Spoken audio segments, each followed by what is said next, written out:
Well, hello everyone, and welcome to the Purge Season 3 on this hellish flat world. It's the penultimate day. We've been here for 5 whole days. This is day 6, and it's time to start gearing up, ready for the final battle, which is going to take place tomorrow. So we've still got loads to do, but we are in a good spot because we've already got most of our gear already fully enchanted. We've got even a backup set of armor and a few other bits and pieces stored up, ready for the final day. I could always do with some more gunpowder. I could always do with some more sand to make the TNT, and I could always do with some more ender pearls and gold as well for golden apples. I don't have loads of them, but I've been farming the pigs as much as I can, and farming mobs for their golden armor, but it is just a very slow and painful process on a flat world. So just checking the iron farm for the last time. I've been saving up lava like crazy now that we've got the dripstones. I've been farming that because I want to make a defensive structure today that we'll be able to use to keep would-be assailants from attacking us on the Purge day. Now, of course, as well, as you know, on a flat world, there's no such thing as natural cobblestone or stone, so I've been smelting up a load that I made from the cobble generator because I'm going to go over near the spawn area and build a tower as soon as I get hold of my horse that keeps wandering off. I mean, I'm kind of to blame because I should tie it up, but I'm just too lazy. So coming over to spawn, and it's looking rather beautiful. It's very different to how we started. There's loads of mangrove trees everywhere. Lottie's built a beautiful tower there, using some of the mangrove logs as well.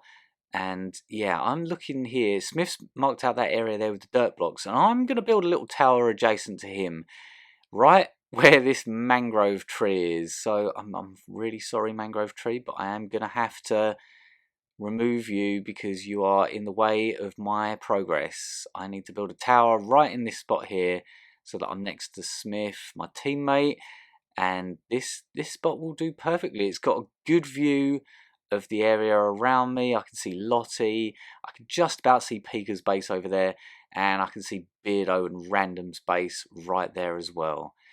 And I came back the next day, and like Minecraft day that is, and there's this giant monstrosity here around Ace and Myric's base.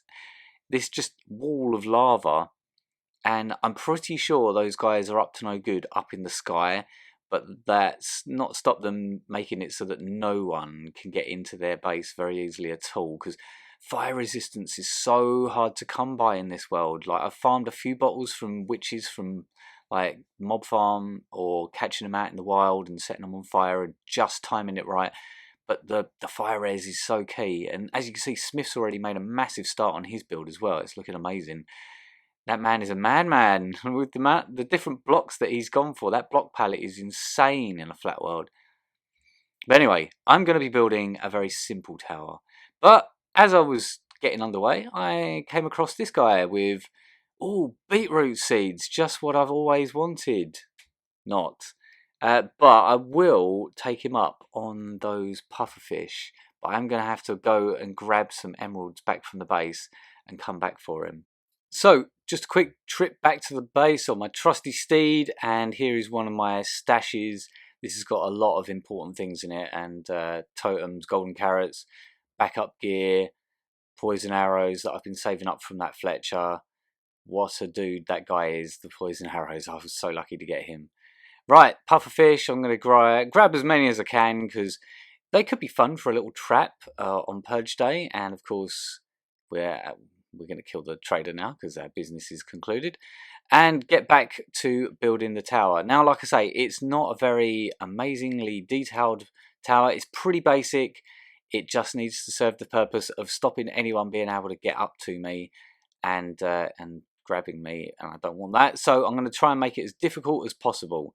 But I'm going to add a few little bits and pieces along the sides here just to sort of round it off a little bit so that it doesn't look like, you know, a 5-year-old built it, even though it probably does. But yeah, I'm trying, okay? I'm trying. I have very limited blocks to work with here, so I'll do my best. So, tower is now built, and it's time to lure in our little buddies here who are going to be on guard detail. And that is the skeletons. And of course, ladies, stop, please. No, there's no need for violence yet.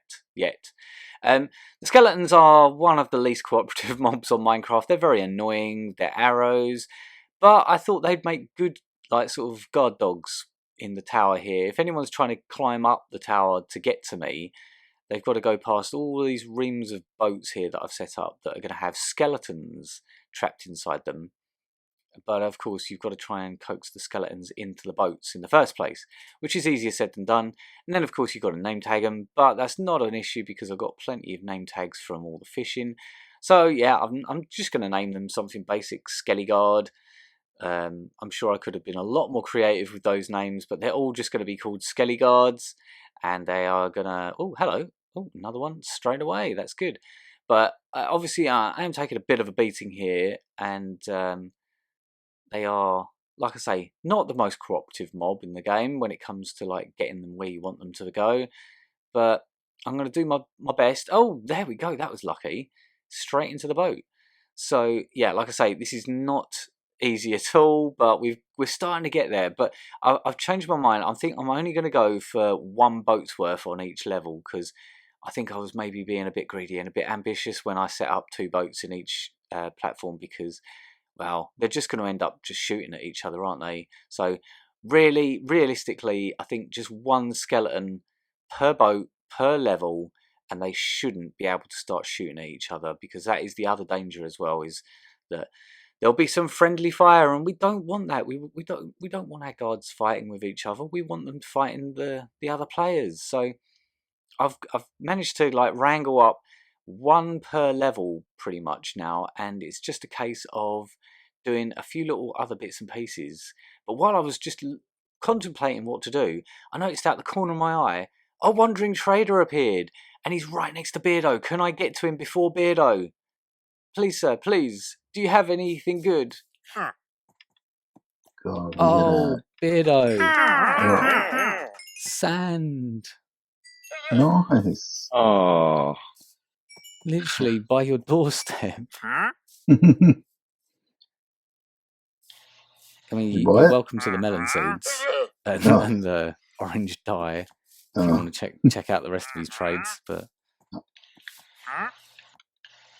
Kill him. don't want no melon seeds. That was such a score, managing to grab that right from under Beardo's nose there, especially because he had sand, and that means I can use that to make, well, 16 TNT, I think that will equate to, roughly. Is my maths correct there? No, it's probably nowhere near. Is it 16? I don't know. Maths is definitely not my strong suit, and neither is moving skeletons around in a boat. Jesus Christ. Anyway, quick trip back to the iron farm, and it is time to say goodbye to one of our bestest boys.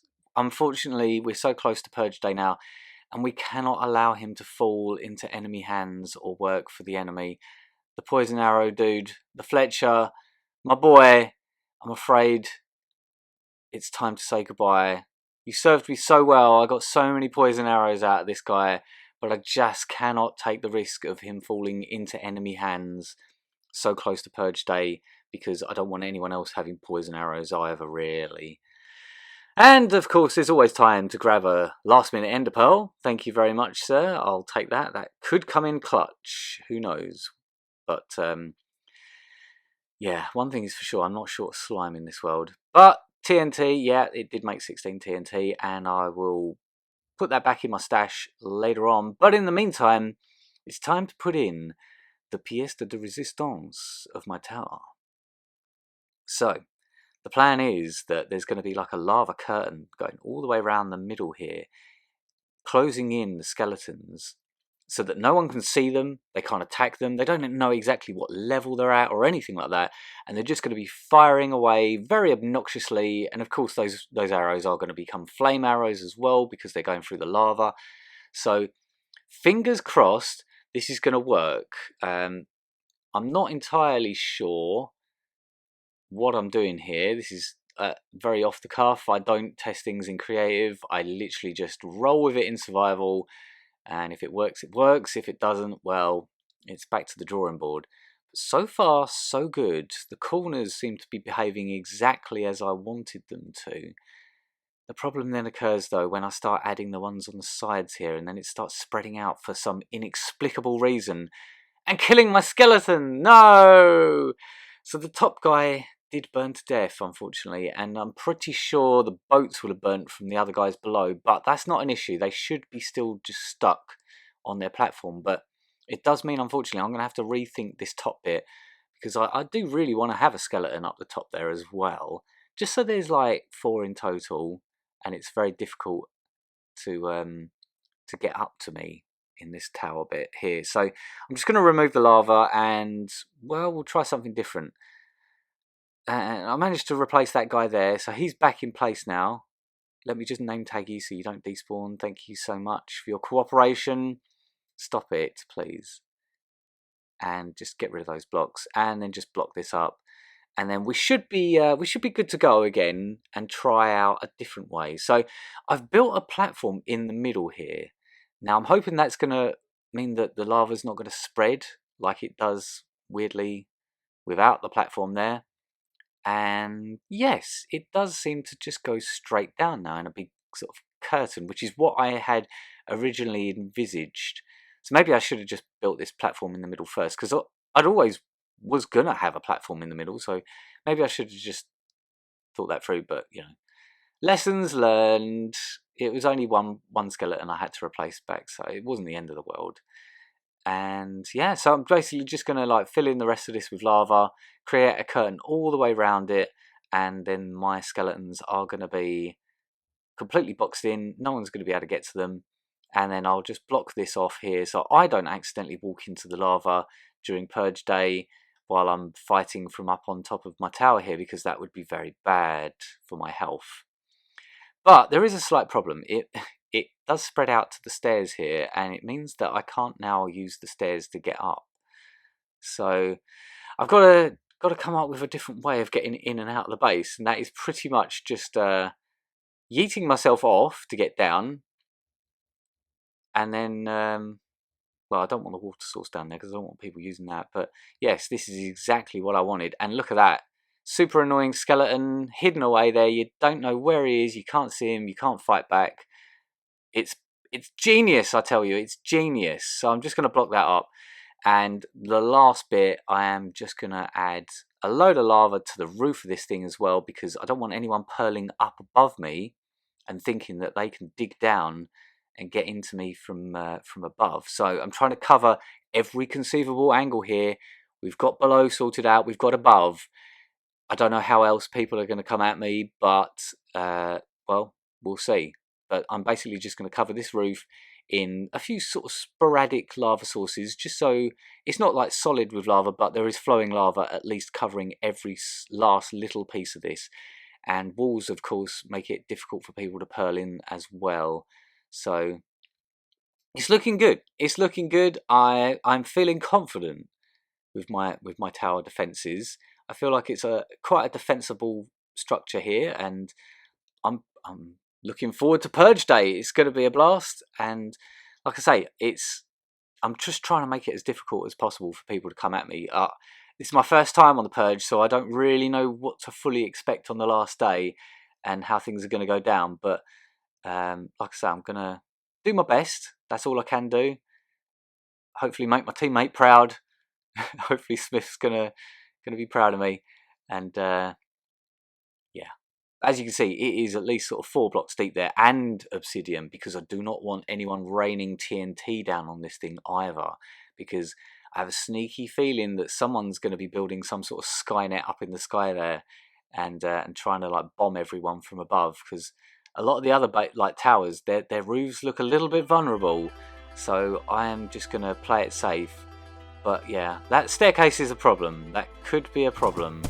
But anyway, like I say, that's a future James problem, and I will leave it there. It's been a bit of a shorter episode today because, like I say, I'm just getting the last bits covered before the actual Purge Day, which is coming next. So I hope you're excited for that. I am very excited for it, and I will hopefully see you for another episode very soon. If you did enjoy it, be sure to like and share and subscribe.